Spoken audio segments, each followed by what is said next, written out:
Welcome, everyone, to the Vaccine Team podcast. I'm Kara Sundlun, and this is where we're talking to the experts from all over Connecticut and beyond about the latest research on the vaccine and answering your questions. And I'm so happy to be here today with Dr. Ulysses Wu.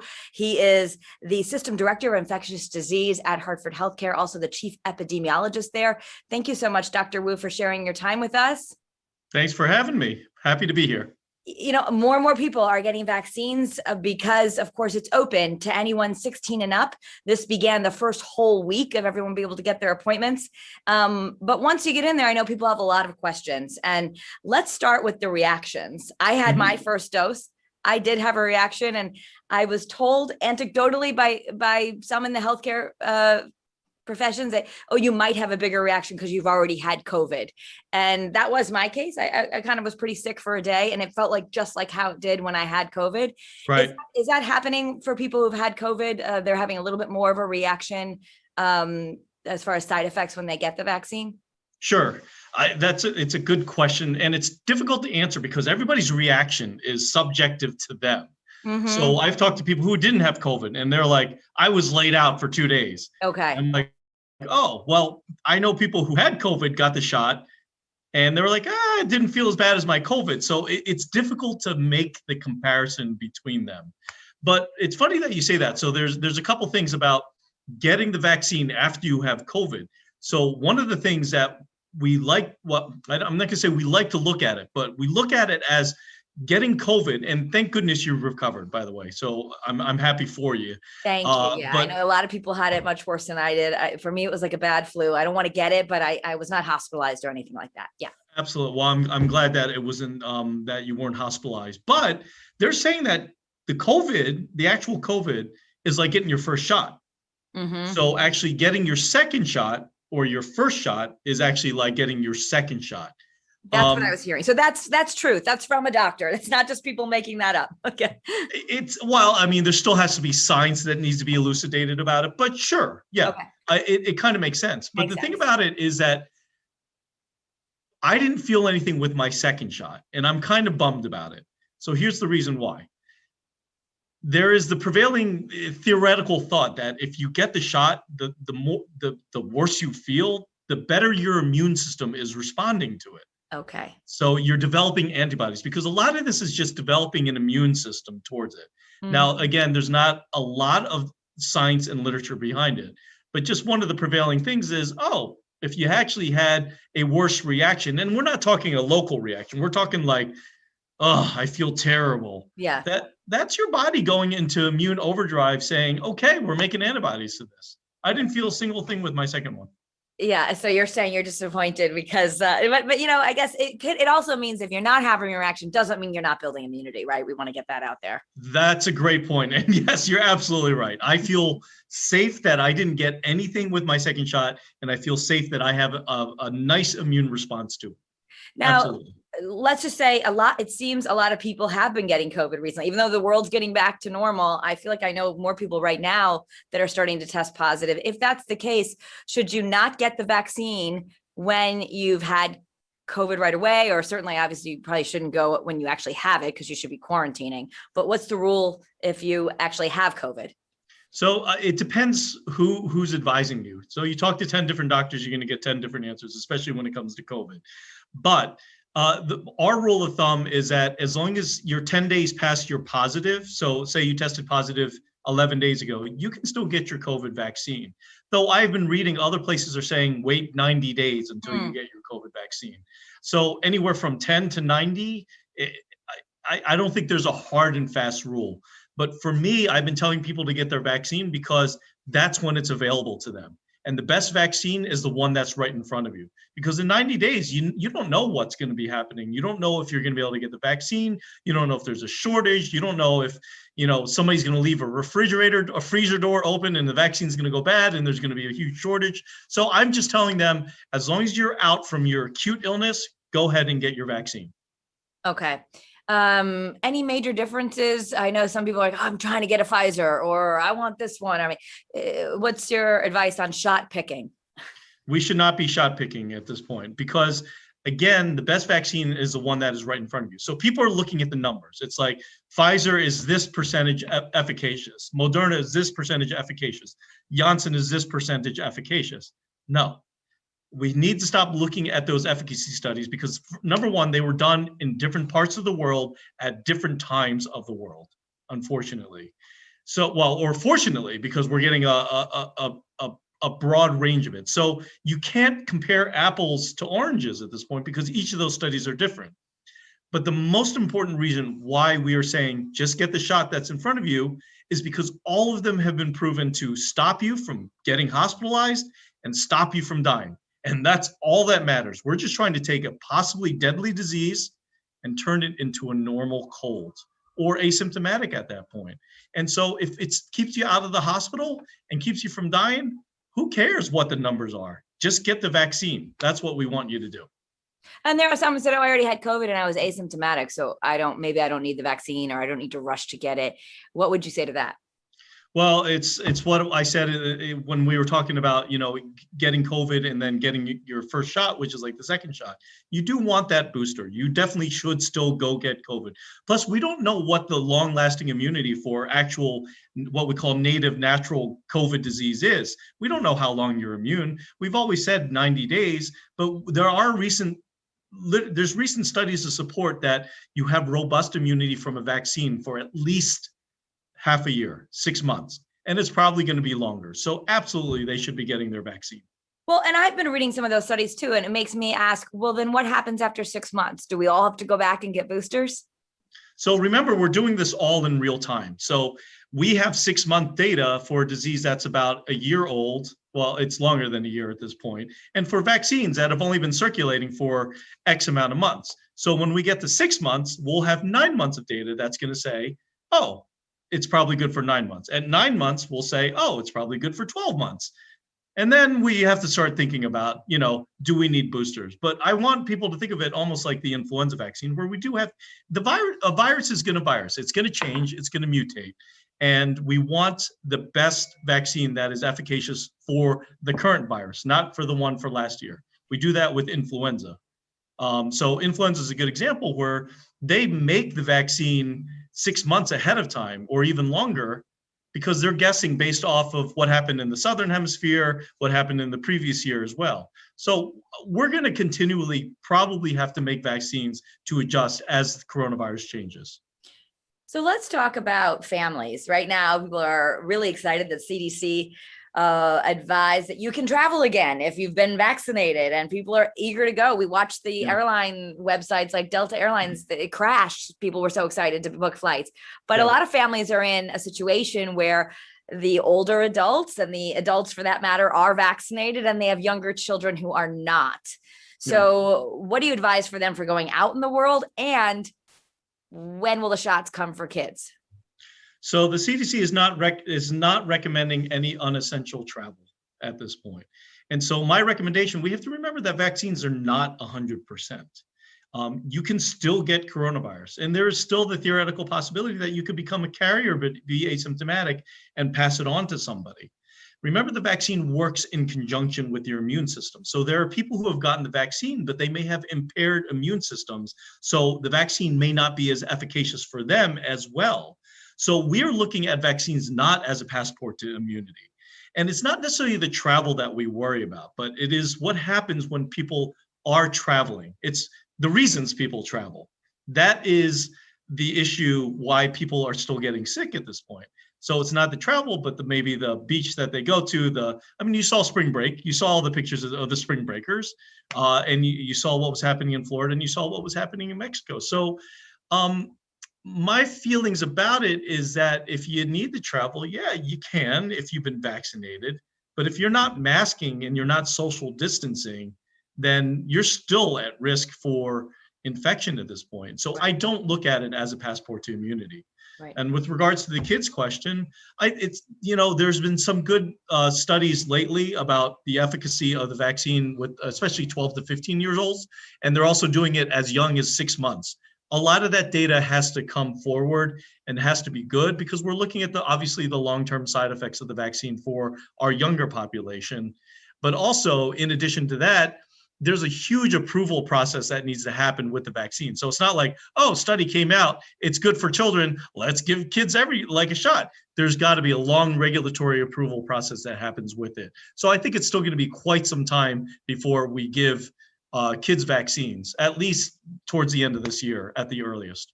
Well, and there's also, you mentioned the long-term side effects of a vaccine. And even though these vaccines so far have been proven to be very safe and the science is very good on them, any scientist, I guess, will tell you, we don't have long-term data because it just hasn't been around long-term, right?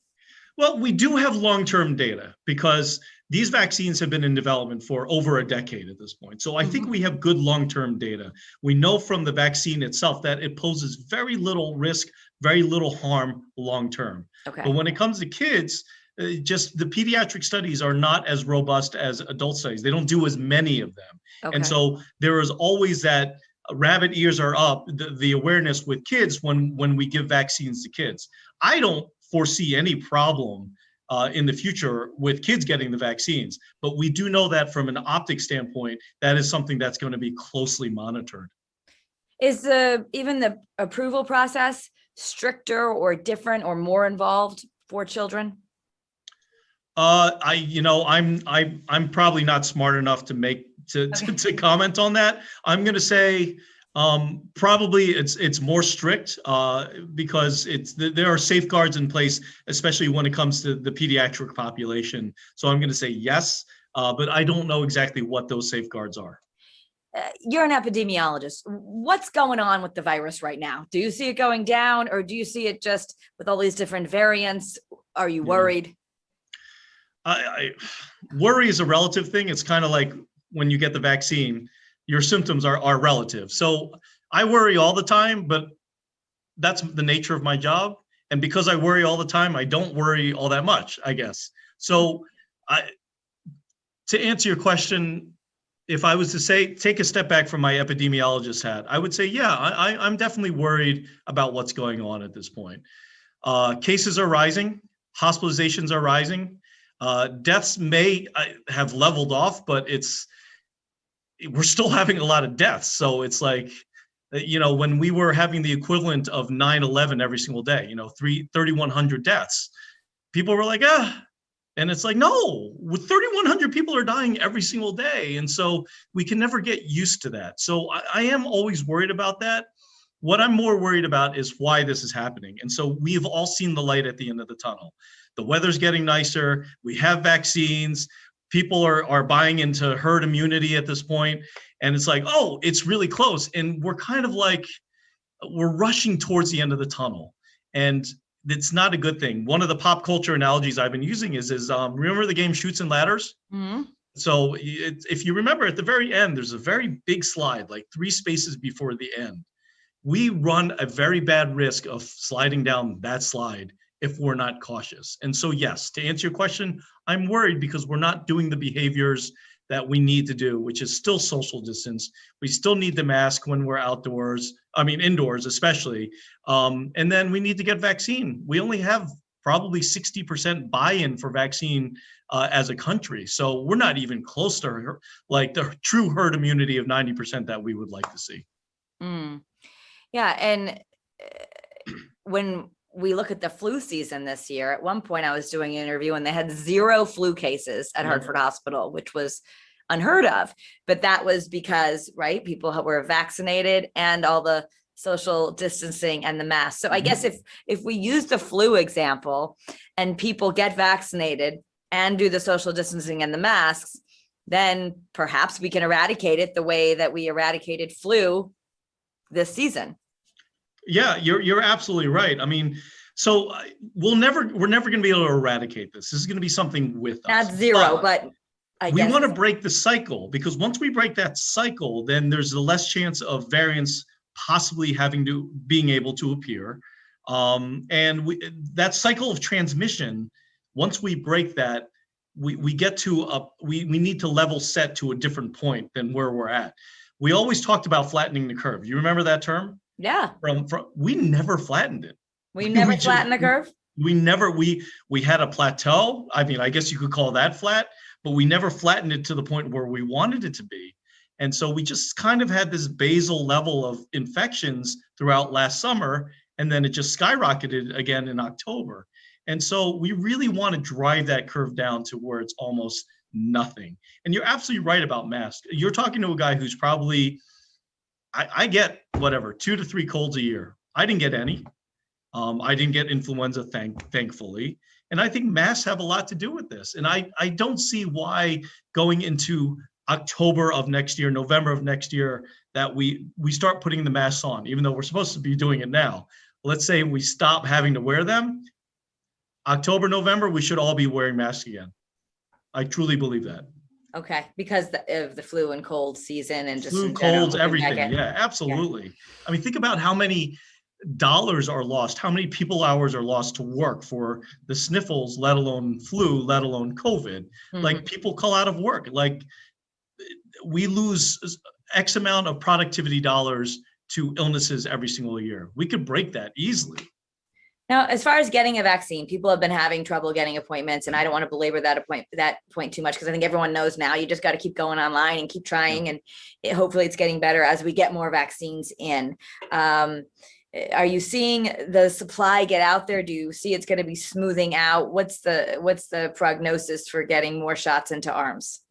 Well, here at Hartford Healthcare, if you gave us 10 billion vaccines, we would try to give 10 billion vaccines out. So that's kind of our rate limiting factor right now, is the supply that is coming into us. And so my prognosis on that is, as more vaccine gets developed, as more is manufactured, we're going to up the capacity to be able to get this out. I mean, we started, I think, as a country, the goal when the new president when he took office, it was 1 million a day. Now we're up to 3.1 million a day. So that's an astounding number. That's the state of Connecticut a day. Well, not Connecticut, but no, but I mean, that's about the size of our state. Oh yeah, absolutely, yeah. We would be done, absolutely. So, it's the supply that we're waiting for. You give us the supply, we're going to deliver it for you. We're going to figure out some way to deliver it. And with people having trouble getting appointments, that has nothing to do with vaccine supply. It is more a function of the technology. It's like 1 billion people are trying to get online at the same time. So there's going to be hiccups. There's going to take some time to get through to it. But yeah, we can deliver it for sure. So are you recommending that everybody 16 and up get it? I know some people are concerned about their younger, they're 16, they're 17, they're high school students. There was a story, I know it was debunked, about fertility issues in women, but if you could shed light on that, and would you be comfortable giving it to any 16 or 17-year-old or any teenager that's allowed to have it right now? Absolutely, without question at this point. I've learned in my line of business that science always loses to the internet. So I preach science, and I don't spend a lot of my time trying to preach to others otherwise, because I already know that I'm going to lose that battle. They've already read, while they're, sitting on the toilet, they're reading, they're on their phone, they're doing the research. That's very different from the research that we look at. And so whatever chat room they're in, whatever they're looking at, online, we have the hard science. And our science says, give these vaccines. Absolutely. And we will be giving it to 16 to 17-year-olds as well, because I feel safe in giving it to that patient population. Doctor, thank you so much for your time. Let me ask you one more thing. Sure. As far as reactions, or going back to that reaction thing, some people are saying that certain shots cause worse reactions, that sometimes maybe the Moderna will have more side effects than the Pfizer. Is this just water cooler chat, or is there any truth to that? It's mostly water cooler chat at this point, because going back to what we talked about in the very beginning, what people's symptoms are going to be relative to them. So like I said, some people are going to be completely laid out. Some people didn't feel a single thing at all. But the reason it's not completely water cooler talk is because they looked at the percentage of side effects in these studies. So they didn't compare the studies together, but Pfizer had X amount of side effects when those people got the shot. And then Moderna got X amount of side effects when they got the shot. But you're comparing, again, apples to oranges. It was the patient populations aren't the same. The countries aren't the same. So I'm going to say that everything is kind of equivocal at this point. All the vaccines, you could get a side effect from the shot, you may not. It's very difficult to say, but I would say that I would not base any of my decisions on getting whatever vaccine based off of any of that. Just get the vaccine. Get the vaccine. Yes, it was just a day, and now I have it. Does that mean if you had a side effect for the first shot, and maybe it's because you had COVID before and it was really like your second shot, will you have one for the second shot? Everybody's different. I felt pretty lousy after my first shot, and I didn't feel a thing with my second shot. Oh, like not a single thing, to the point where it's like, is this placebo? Is somebody punking me? What's going on here? Like, I didn't feel a single thing, not even really arm pain. So anything you should take the day of, like drink a lot of water. What if you are achy? Is it okay to take a pain reliever, and is it okay to take Advil, or it really should only be Tylenol? We're hearing more Tylenol. Can you give people some advice? It's difficult to say for that. So there's the theoretical possibility that people have been looking into, that people who are taking chronic NSAIDs, so non-steroidals or Tylenol up to that point, it could blunt the immune response.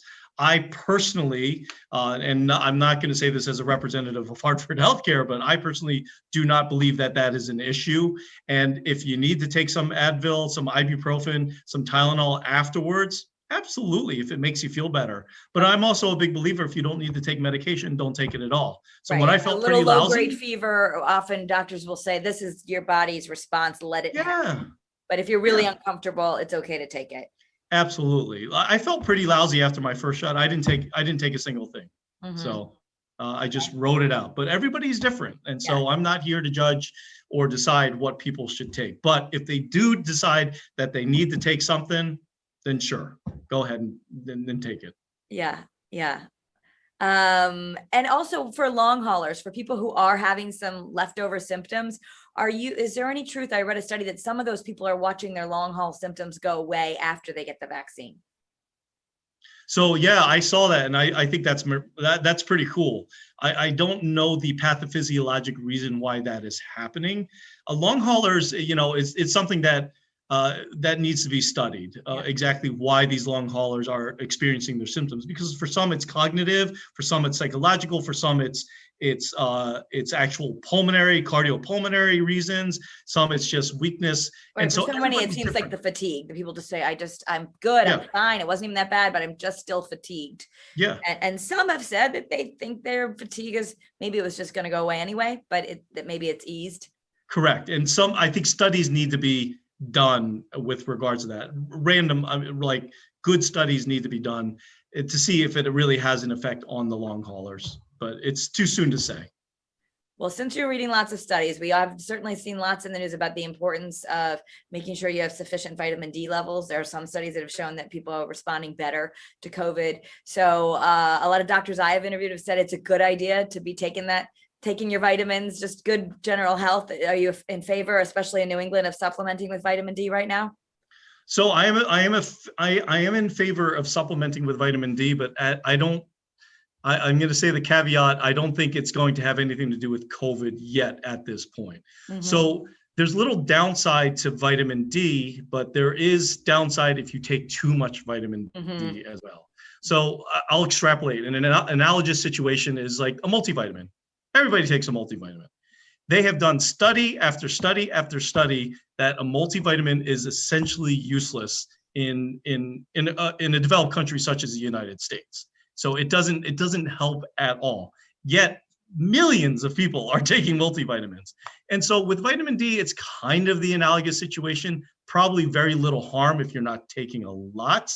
But peace of mind. It always helps with peace of mind. I did see some studies. University of Chicago published something that, especially for people of color, that they had a higher level of vitamin D. They had less severe disease. So I know it's corollary at this point, but I've just thrown it out there. Do you take vitamin D? I don't take vitamin D, but if you look at it's funny that you say that. So look at all the things over the past year that have been kind of debunked, right? Yeah. Hydroxychloroquine being one of the biggest one. Yeah. There's another drug called ivermectin, which is an antiparasitic. Vitamin D, vitamin C. They've looked at zinc. All of these really have not shown to really make much of a difference at this point. And so if it makes you feel better, I do believe in the power of the mind. Sure, do it for sure. Yeah. And also it depends on people. Some people are deficient. So Absolutely. If nothing else, it might make you feel better if you are deficient, which yes. I know many of us in New England are, because we don't get enough sunshine here, but you're talking to a guy who's deficient in a lot of things and there's no vitamins for it. So I get it. I hear you. All right. So thank you, Doctor. We're speaking with Dr. Ulysses Wu. Thank you so much for being with us. I know you're encouraging everyone to get out there and get their vaccines. And please, thank you for sharing all the information, everything you ever wanted to know about the reactions and the different kinds of shots. And should your young ones get it, we appreciate your information. Right. I'm happy to do it anytime. Thanks, Doc. Okay. Thank you.